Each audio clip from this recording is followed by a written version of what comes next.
UFOs may be as early as next week. What was once considered a joke is now seen by a lot of people as a genuine national security issue. Ex-government officials are increasingly outspoken about it.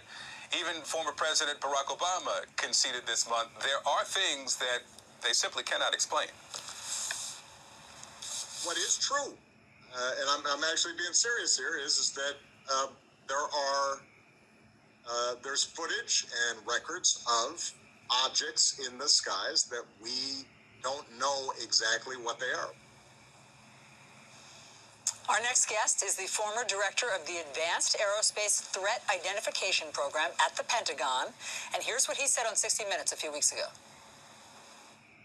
Imagine a technology that can do 600 to 700 G-forces, that can fly at 13,000 miles an hour, that it can evade radar, and that can fly through air and water and possibly space, and oh, by the way, has no obvious signs of propulsion, no wings, no control surfaces, and yet still can defy the natural effects of Earth's gravity.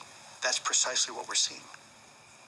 And Luis Elizondo joins us now. Lou, great to have you here.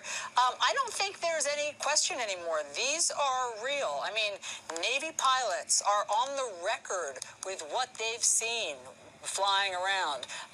Military videos have caught images of these UFOs. What do you think this report, maybe as early as next week, is going to say? Well, I hope the report provides Congress what it asked for and, frankly, what it deserves, and that is a current assessment of the situation. My only fear is that 180 days is really not a sufficient enough time to provide a comprehensive report. When I was working in the Pentagon, we did this for nearly a decade, and there's a lot of information to comb through. And again, my fear is that 180 days is simply not going to be long enough to provide that comprehensive report to Congress that it asked for. So your expectation that this won't be comprehensive then?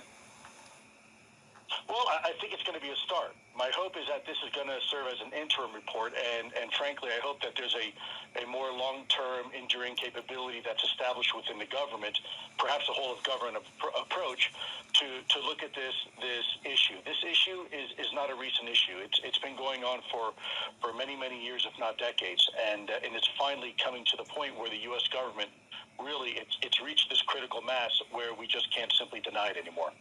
And so, Lou, when you were the director of this special program at the Pentagon, what information did you see that the rest of us don't know about?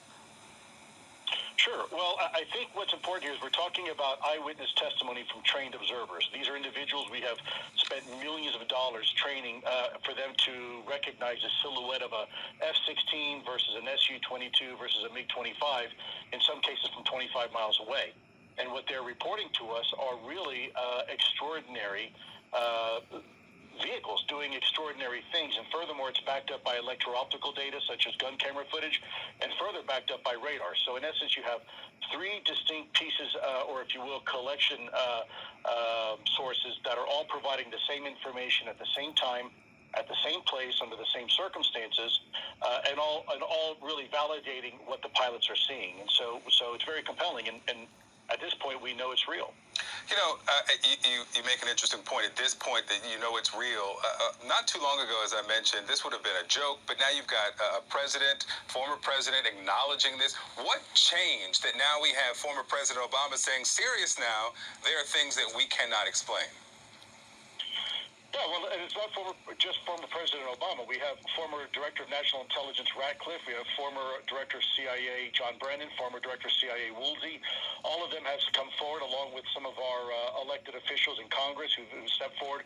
All have received classified briefings on the topic, and what they're being provided is extremely compelling. I think, again, we are well beyond reasonable doubt at this point. So the real question is, what exactly are we dealing with? Are we dealing with some sort of foreign adversarial technology, or are we really dealing with something that's a paradigm moment for our species and dealing with something completely different? And what do you think it is? I mean, when you say that something can travel at 13,000, miles per hour, you don't see any form of propulsion. It can go up and down. It defies the laws of technology and gravity as we know it. What do you think it is? Well, to be completely honest, it's too early for us to make any type of conclusion right now. I think we're still in the phase of data collecting and analyzing. I think all options have to remain on the table until, frankly, they're no longer on the table. And I just want to be very careful offering my particular opinion right now because, frankly, we just don't have enough data to make any type of logical conclusion yet.